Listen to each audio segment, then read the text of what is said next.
Ayan guys, ang tinamaan ng kidlat mga idol kahapon. Oh. Ayan o. Tabog-tabog. Oh. Ayan, ganyan. Oh.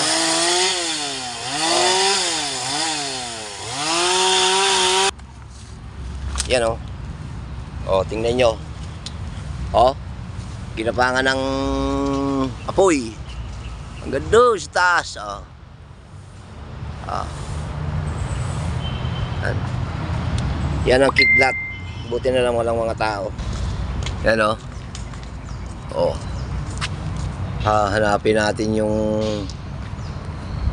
ngipin yan mamaya guys. Ha?